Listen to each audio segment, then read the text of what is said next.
This is the fourth episode in the Dota 2 Itemization Series, which takes a deep dive into the strategy and selection behind the items available for purchase in this crazy game. This one is all about the cores, that is, the offlaner, the mid hero and the carry, and we'll cover the items you should buy as a core hero and why you might want to buy them. Core roles can differ quite a bit depending on the lane and position you are playing, and thus the items each will get will be a little bit different. Here I'll be breaking the items down into the same categories as the support video, as this makes sense here as well, but I'll also mention which role or hero type might get that particular item. Now this is a really long video because there is so much information to get through. If you're looking for something specific, there are timestamps in the description to help you move through the various chapters, but I encourage you to watch the whole thing as it will give you a good overview and description of all of your options. So first up, we will go through the various considerations and things you need to take into account when deciding on the items. After that, we will go through the item categories, which are starting items, core items, defensive items, sustain items, farming items, ganking and aggressive items, and finally of course the late game and luxury items.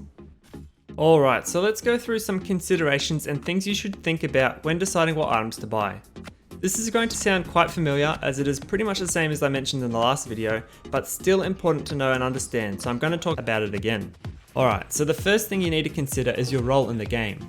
As mentioned last time, I made a video on roles, so there will be a link in the description for that if you need more information. Just quickly though, a core hero is usually defined as either the carry, the mid hero or the offlane hero. The carry is usually the primary damage dealer in the late game through their scaling physical damage and abilities. The mid hero can have a number of roles, but often will be the primary playmaker in the early to mid game to help with ganking, pushing and making space for the carry to farm. The offlaner is quite often, but not always, a tanky hero who initiates fights, pushes towers and front lines for the team, often being a nuisance to the enemy while also again making space for the carry to farm. Next up, you want to look at the heroes that are in the game, both your allies and your enemies. When you're working out what to buy, look at your teammates to see if there are any gaps in the abilities. A common issue can be the lack of lockdown or a silence, so purchasing items to cover these may be necessary. Most often though, you'll want to look at the enemy heroes and try to build items to counter them, either defensively or offensively. For example, if there is an enemy phantom assassin, you'll probably want to get a Monkey King bar, so that your attacks are not evaded as often.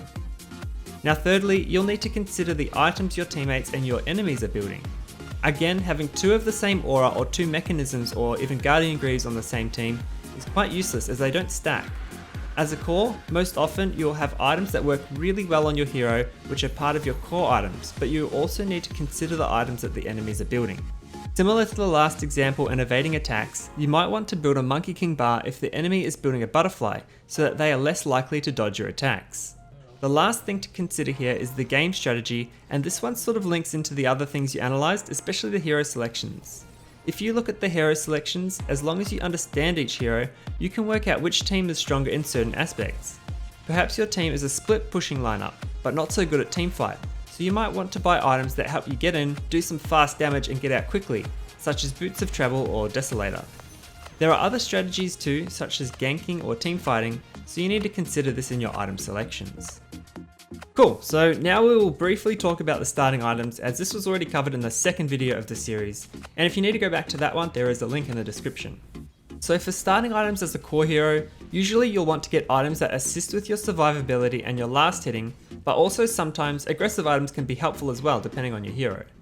Quite often, offlaners want to be able to kill the enemy carry or support, so picking up an Orb of Venom on a hero like Beastmaster might help to slow the enemy significantly alongside your boar to chase them down and get a kill. Your aggression is often going to mean that you will consume your mana and eat some stuns or spells, so you will need to pick up some health regeneration in the form of tangos, healing cells or other passive regen items, and maybe some mangoes or Ring of Basilisks. Maybe you are a safe lane carry or a less aggressive offlaner and you just want to maximize your damage against creeps to try and farm some core items more quickly. Here, a Quelling Blade is often a great choice, as well as some health regen items and some stat items, such as a Slippers of Agility to build into an early Wraith Band. Now mid is slightly different, as you often want to maximize your damage and take limited regen into the lane, but just enough to survive you through until you can get your early bottle or other regen items that you might need. Here, stat items are the go, with many mid lane intelligence heroes picking up 2 Mantles of Intelligence, a Circlet, an Iron Branch and a Fairy Fire, with 2 shared tangos given to you by the support heroes on your team. The reason you want to do this is because you need to do your best to beat your opponent by getting more last hits and denies than them.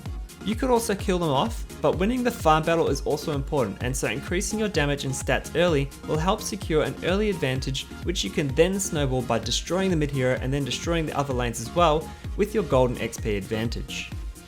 Cool, so that basically covers it for starting items, and of course if you need more info, go and watch the second video in the series. Now we will touch on core items, which are the main items that you buy on your hero and can actually differ depending on the hero you are on. I can't cover every core item here as it is more of a broad idea of what your core items are, but an example for Pangalia is an early Javelin into a Maelstrom, as this gives him insane damage and flash farming potential when using his first skill. But not all heroes will want to get this, but here are some of the items that you'll want to get in the early game on most cores most of the time. Movement speed is important, so of course you need boots on your hero, but the type of boots you upgrade into can be quite different. In the support video I covered Arcane Boots and Tranquil Boots, which can be a choice for you, although Tranquil Boots are not common on core heroes, but sometimes the offlaner might want to get these if you need the regeneration in the early game. Arcane Boots are quite often picked up on heroes that want to spam their spells like a Zeus in mid or an Underlord in the offlane. Power Treads are a great boots upgrade to get if you want some extra attack speed or get some use out of the extra stats it provides. The treads can be switched between giving 10 strength, intelligence or agility, and high level players abuse what is termed tread switching to gain the benefits of each stat when they need it the most. These are quite useful on heroes that have movement abilities such as Queen of Pain or Anti-Mage. The other option that is typically picked up by carry heroes are the phase boots. These ones are best on melee heroes, but are still good on ranged heroes as well, but they give you a boost to your damage, your armor, and have an activatable that boosts your move speed and allows you to phase through units without being blocked. These are most useful on heroes that don't have abilities that help their movement speed and need the extra mobility, like Wraith King. Sometimes Boots of Travel can be a core item for your hero rather than a late game item. Heroes like Ember Spirit or Tinker can really benefit from having the extra movement speed and ability to teleport around the map constantly for split pushing or ganking. These are the most expensive boots upgrade, so it is really only most useful on a handful of heroes, and for the rest of them it is reserved for the late game. Next up is the Magic Wand. This is not always a necessity on core heroes, but very useful if you are up against heroes that spam spells in your lane, as it will help to replenish a bit of health and mana once some charges are built up. I usually get one of these as it is so cheap and great if you are ganking or teamfight oriented hero. The Wraith Band, Bracer and Null Talisman are also quite often core items on core heroes in the early game, as the stats they give for the price is very reasonable. They often bridge the gap in your health or mana pools, as well as increase your damage slightly in the early game before you build into bigger items. Quite often, core heroes will get 2 of the one which gives them more of their primary attribute, though if you think you don't need these, they can be skipped in favour of saving slightly quicker for a more expensive item. Now I put Agnum's Scepter here as a core item for core heroes, because honestly I wasn't sure where else to put it in this guide, but some heroes have very powerful Ags upgrades that make it worth rushing as their first or second item after other core items. Heroes like Zeus or Meepo love getting a fast Ags as it gives them huge benefits and damage output. Not all heroes will have this as a core item, but most of them will consider this as a late game or luxury item. Cool, now in the support video I described some defensive items which are also applicable to being picked up on core heroes. The infused raindrops are good in the early game on any hero to block some early magic damage. The Pipe of Insight is also good against teams with heavy AoE magic damage and is usually picked up by a tanky core hero, usually the offlaner. You've also got the Force Staff, which is handy when you need to save yourself from enemies and can't rely on your teammates, or if you are going to upgrade this into a Hurricane Pike, which I'll talk about later. There is the Aeon Disc, which is handy on glass cannon type heroes that get focused in teamfights before they can dish out their damage.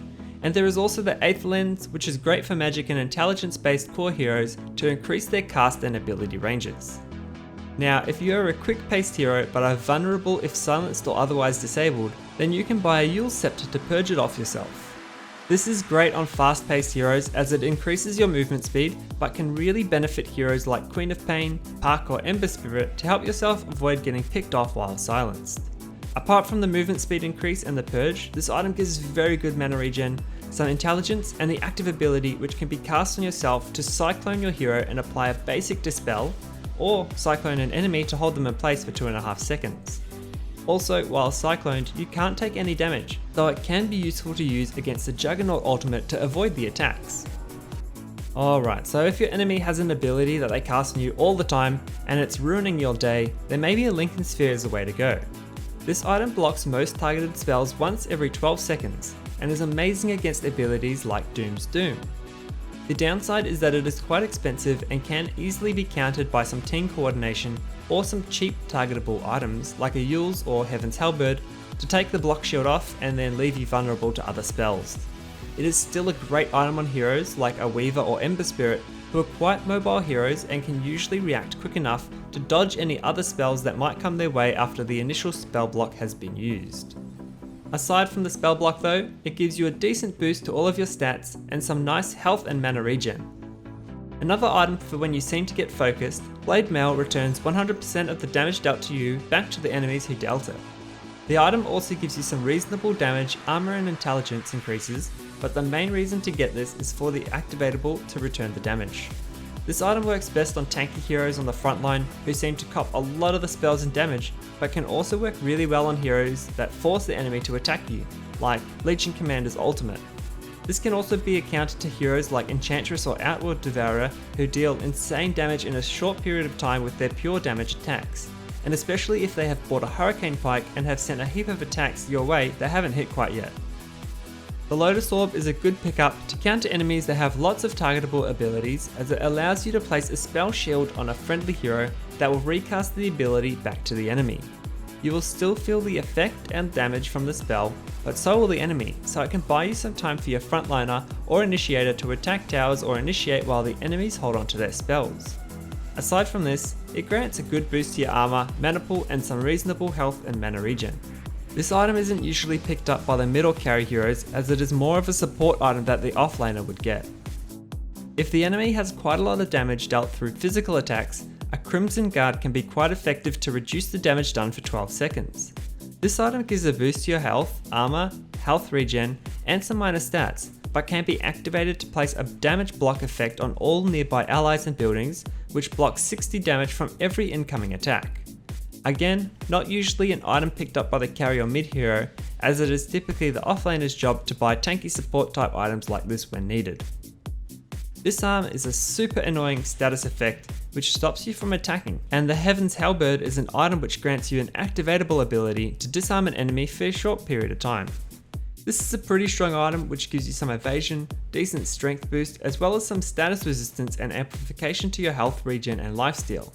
It's a super strong item when used against the enemy carry or other enemy that might deal significant damage to their auto attacks. I like to get this item as the offlaner if we need it, or on the carry hero so that we can use it against the enemy's carry when they are fighting. Now, if you are a ranged hero that likes to do damage from a distance, like Sniper or Drow, then Hurricane Pike is a great pickup to put some space between yourself and your enemies when they get too close. This one is an upgrade from 4 staff, and aside from granting some extra stats to your strength and agility, can be activated to target a nearby enemy to push them and yourself away from each other, and then allows you to make 4 rapid attacks against the target without range restrictions.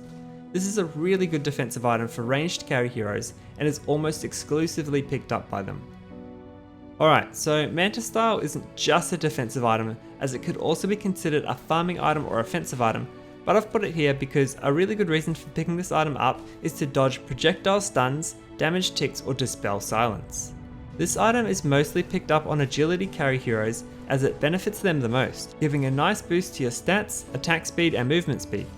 Like many other items, it also has an activatable effect that creates 2 illusions of your hero for 20 seconds, and during the activation allows you to dodge some stuns or dispel some debuffs.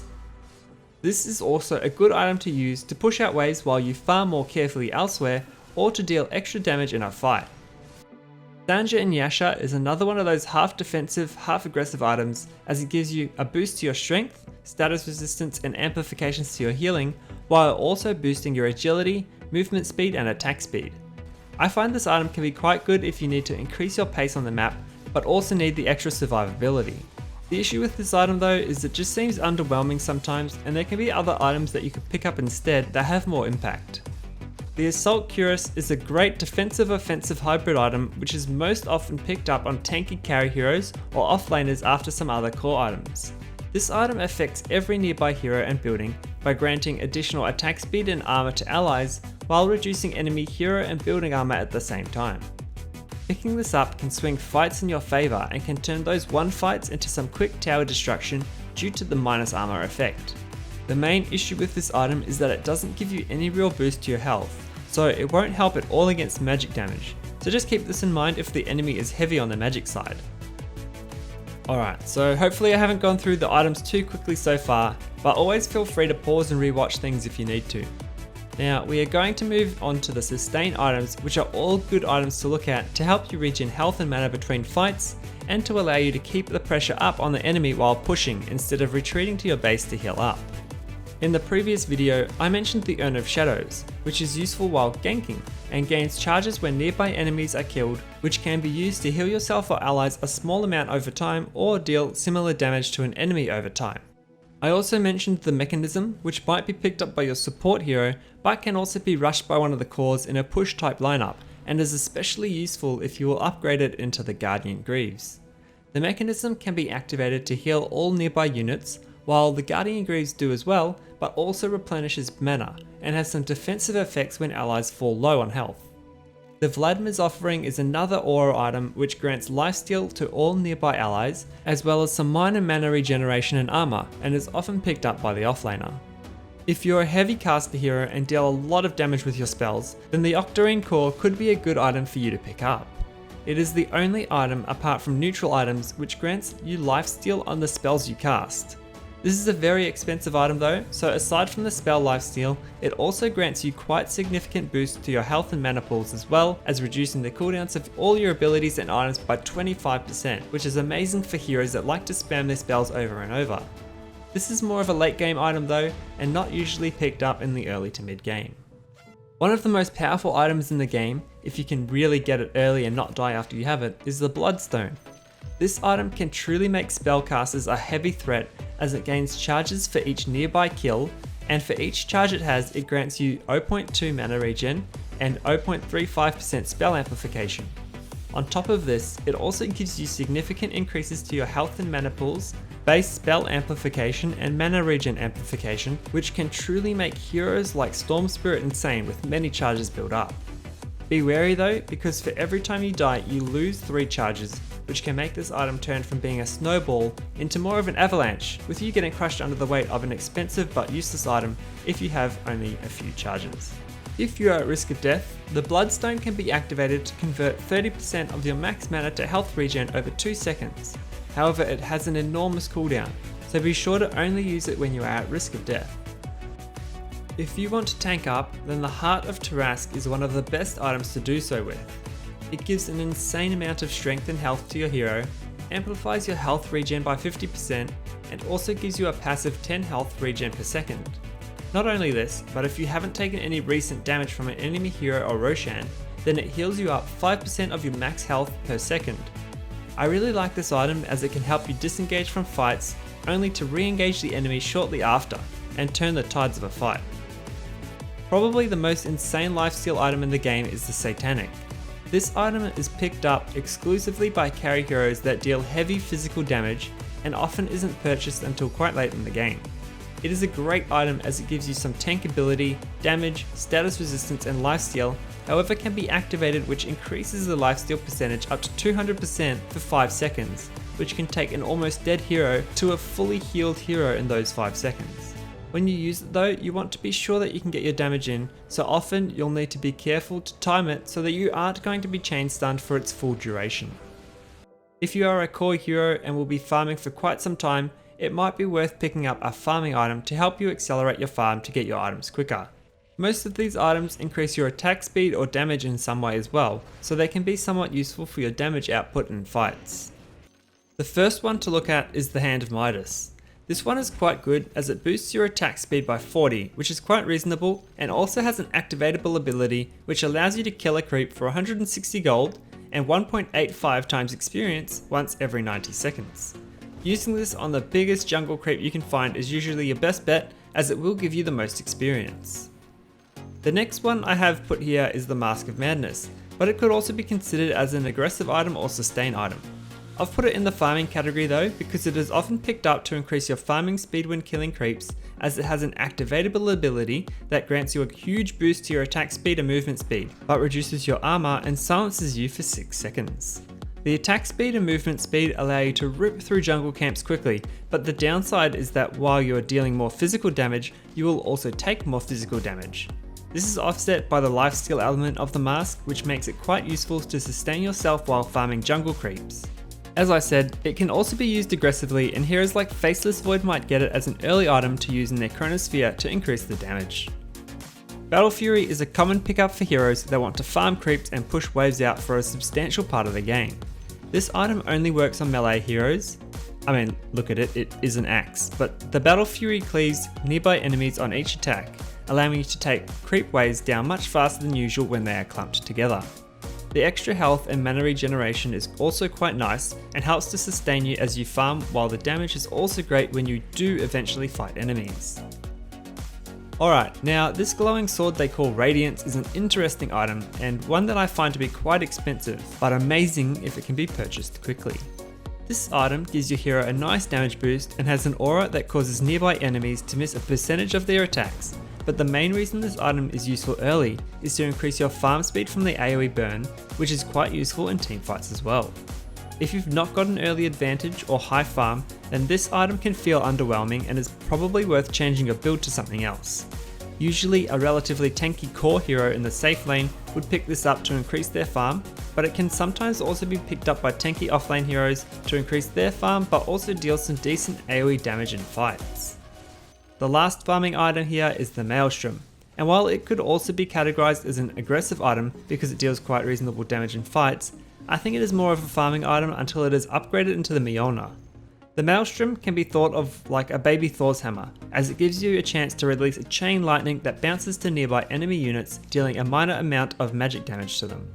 This is good in fights, but the range was recently nerfed, so I see it as more valuable for farming with, especially on heroes with high attack speeds. Now, I mentioned a few ganking and aggressive items in the support episode that are also picked up by cores, so I'll just quickly run through those ones. Probably the most common one is the Blink Dagger, which enables you to teleport your hero around 1200 distance, which is extremely useful for initiating fights and catching enemies off guard. Just be careful though, because if you take damage from an enemy or Roshan, this will go on cooldown for 3 seconds before it can be used again, which can screw up your initiation or escape.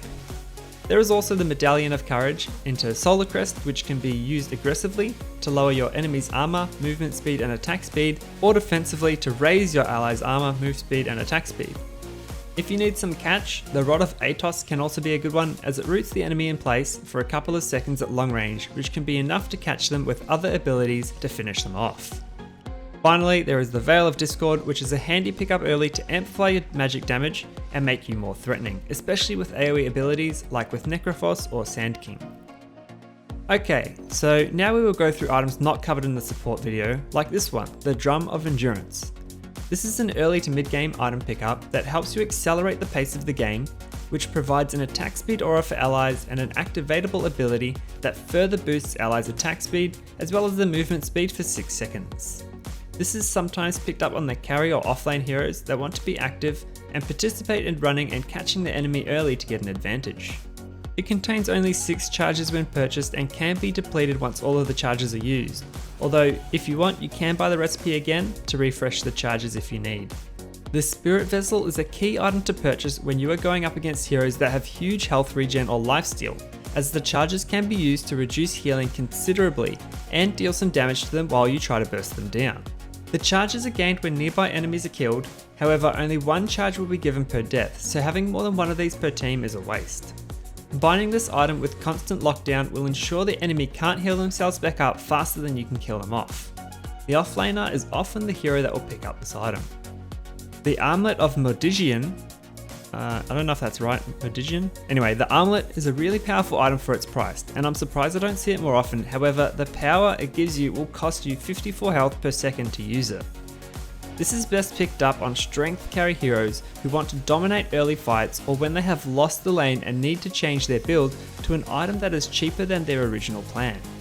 While inactive, this item gives reasonable increases to your damage, attack speed, armor and health regen, but when activated gives a huge bonus to your strength, damage and armor, which helps you to deal damage hard and fast. The life drain can't kill you if you're on 1 health, and the armor can be toggled on and off again to boost your health to help you survive as you run away. Though doing this if you have a damage over time spell on you will definitely mean you die, so toggle wisely. The Echo Saber is another item that benefits melee units the most. It gives some decent stats, attack speed, damage and mana regeneration, as well as a quick double attack every 5 seconds that also slows the target for a tiny period, which is super handy when chasing enemies down and dealing a little bit of extra damage to them. This only works for melee heroes though, as the double attack will not work on ranged. If you are an agility carry hero and have no way to easily catch the enemy, then a Diffusal Blade can be a very good pickup. You can cast this on an enemy hero to slow them considerably for 4 seconds, allowing you to attack them constantly while they try to run away. The item also has a mana burn which drains the enemy's mana on every single attack, making it deadly against heroes that rely on their mana pools to survive, like Wraith King before he reaches level 20 or Timbersaw. This item is really powerful on heroes with illusions, as the illusions can burn mana as well. It also gives a small boost to your intelligence and a nice boost to your agility, which is great for agility heroes as this will also boost your damage. Now if the enemy has high armor, or if you have a pushing lineup and you want to bring towers down fast, then a Desolator is a great item to buy. This item is actually fairly cheap, but gives a huge increase to your damage and also reduces enemy buildings and units' armor when attacked, which allows your physical attacks to shred them even faster. This item synergizes really well with other heroes on your team that might have minus armor abilities such as Shadow Fiend or Vengeful Spirit. Alright, so Kaya is a pretty cheap and small item and can be upgraded further, but I thought I'd mention this one by itself here, as it is often picked up on aggressive intelligence heroes like Storm Spirit in the early game. This item is quite strong for casters as it reduces the mana cost for your spells, increases your mana pool, and amplifies the damage of your spells by a reasonable percentage. The downside here is that it can leave you vulnerable and somewhat of a glass cannon, for example on Zeus, as it gives you no defensive capabilities whatsoever.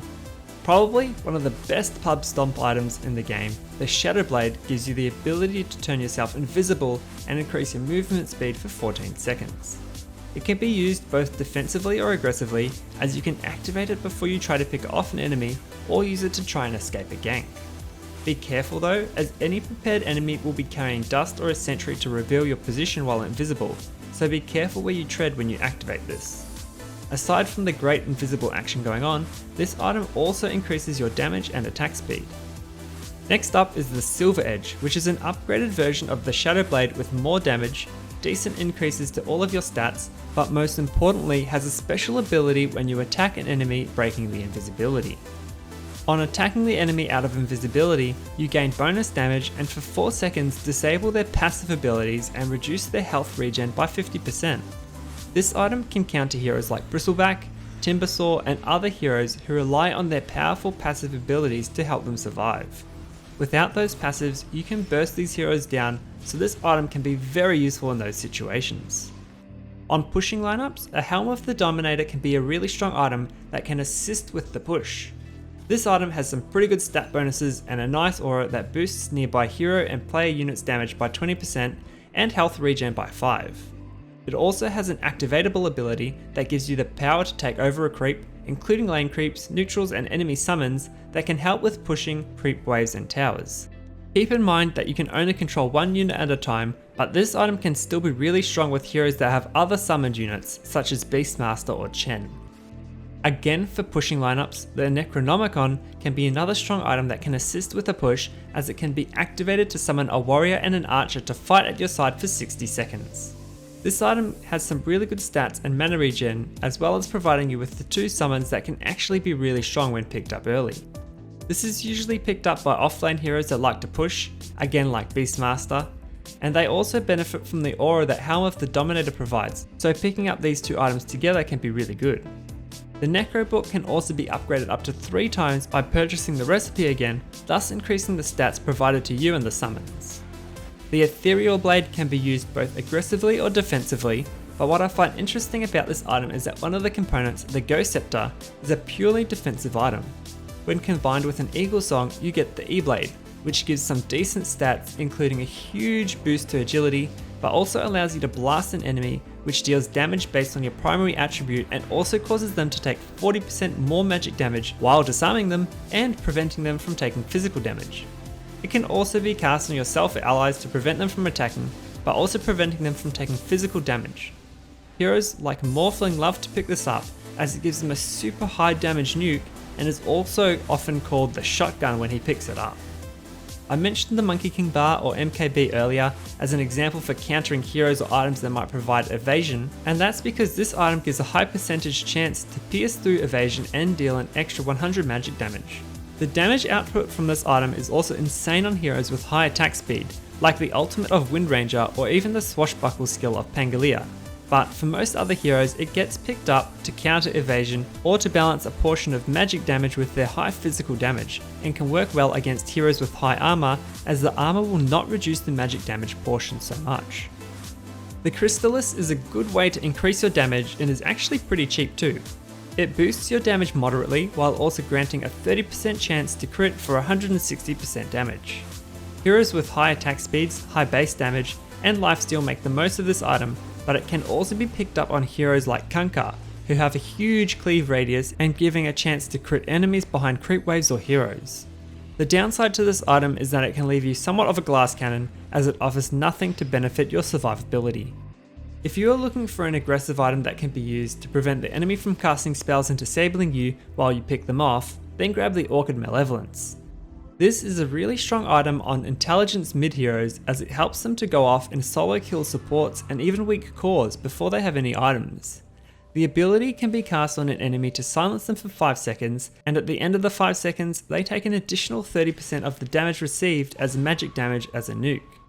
It also gives a nice boost to your intelligence, attack speed, damage and mana regeneration, which helps you look for more targets after picking one off.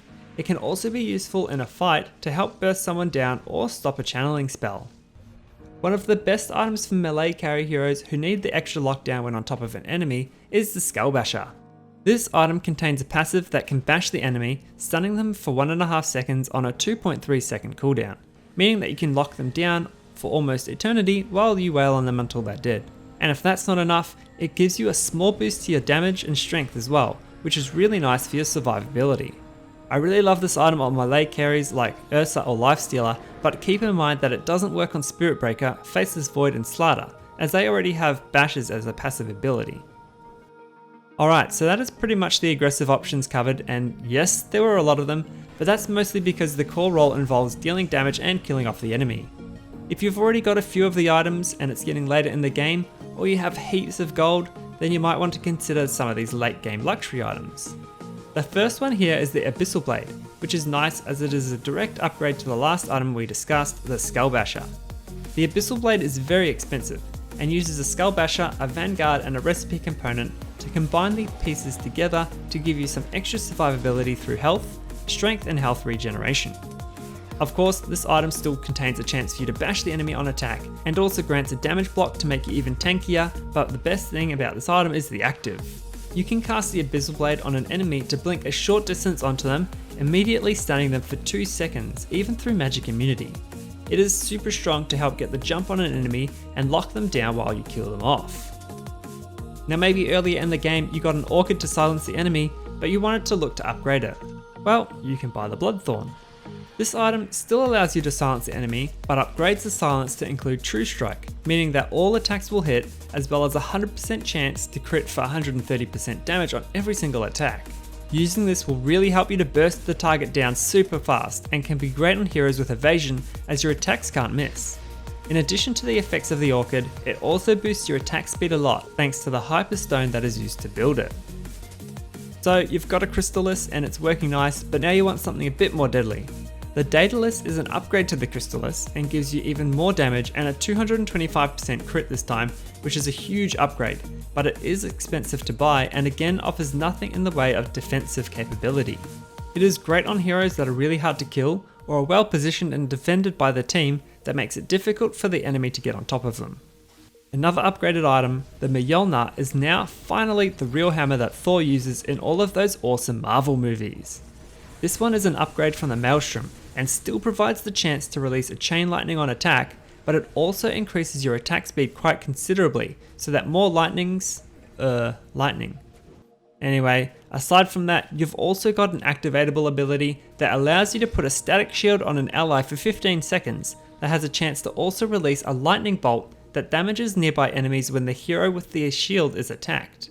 This is really nice when a hero is being focused or when you want to push a creep wave without being there, as you can place it on a creep while you back away. So if you really have extra cash to burn or are a hero that can amplify your magic damage in some way, then a Dagon might help you kill targets super quickly. The Dagon is similar to Lion's or Lena's ultimates, as it gives you an activatable that deals high damage to a single target. The Dagon can actually be upgraded up to 5 times to increase the stats that it provides you and the damage that it deals. It is very expensive to upgrade it to the maximum level and can be a real waste of gold if suddenly the game begins to turn in the enemy's favour and you can't burst enemies down anymore. I don't recommend this item unless you are ahead on a hero like Pugna, who can amplify the magic damage and ensure that you get a kill. Now, I mentioned this one in the support video, but it is usually picked up on core heroes with awesome ultimates or items that can be used late game to win a crucial team fight. The Refresher Orb refreshes the cooldowns of all items and abilities of your hero, allowing you to use them again after you have just used them. This is amazing on a lot of heroes, but Zeus or Tidehunter are two that spring to mind that can really benefit to increase their damage output or lockdown in a fight. This item gives you some decent health and mana regeneration as well, but it also costs a lot of mana to use, so make sure that you have enough in your mana pool to make the most of the refreshed spells. For hard carry heroes, few can look past the butterfly, especially if your main attribute is agility. This item is more deadly than the name implies, but it gives a small boost to your damage, attack speed, as well as some decent agility stats and 35% evasion. This can be very strong against heroes that deal high physical damage but haven't got a Monkey King bar yet, and also don't seem to be building one anytime soon. This is a very strong item with high evasion and can make it really difficult to kill you, although it is not as useful when the enemy is heavy on the magic damage side of things and you don't have a BKB or other way to protect yourself against their spells. The Moon Shard is a late game item that gives you insane attack speed and an extra 400 night vision when held in your inventory, but can also be consumed to permanently increase your attack speed by 60 and grant 200 bonus night vision. While the attack speed and night vision is less when consumed, it is still very useful as it doesn't take up an inventory slot, which means you can have other items that you might need instead. This is often one of the last items you might get after you are already 6 slotted and you've got too much gold. A little bit more on the defensive side, the Eye of Skadi gives you some really nice stats and a boost to your health and mana, but also contains a passive ability that slows enemy attack speed and movement speed when you attack them. Hard carries are the ones that usually get this, and heroes like Medusa really benefit from it as it boosts your survivability as well as your offensive capabilities late in the game. It is not often picked up by melee heroes, but it can be really strong to keep you alive and help you stay on top of fleeing enemies. The Scythe of Vice is another great item for intelligence heroes as it gives a huge boost to your intelligence stat and also contains a hex that can be used on an enemy to turn them into a critter for a few seconds, leaving them useless while you kill them off. This is a really late game item that is used to control enemies when you need more control in a fight. Now, I've saved this item for last as it is the most powerful item in the game and can be quite dangerous to purchase as it will make every single enemy target you before anyone else in a fight. The Divine Rapier gives you an incredible 330 bonus damage to your attacks, allowing you to shred enemies and buildings very quickly, as well as granting you true strike so your attacks won't miss. This amazing item also comes with a terrible downside, which is that it will drop to the ground for anyone to pick up if you die. Because of this, the enemies will target you to try and take it away, and it can be a throw and cause a massive shift in advantage to your enemy if you lose it. That being said, if you are behind and don't seem to have any hope, then this could be your one hope that might save the game and can be a real game changer, especially if the enemy doesn't realize you have it during the next fight. Alright, now almost all of the items in the game can be purchased by core heroes in some capacity, which is why I haven't quite mentioned all of them here, although this is most of them. 4 down now and only 2 more to go, but I really hope you're getting a lot out of the series so far. There is a ton of information in them, so take your time and try to learn and take in as much as you can, and of course, if you've got some new friends, share it to them as well so that they can learn too. The next video in the series is going to cover one of the more recent additions to the game, which is the neutral items, and I'll go over what each one does and give a few tips and tricks on some of them too, so make sure to come back for that one. Or better yet, just subscribe and turn on your notifications so you don't have to guess. Cool, thanks for watching, I'm Defied and happy gaming.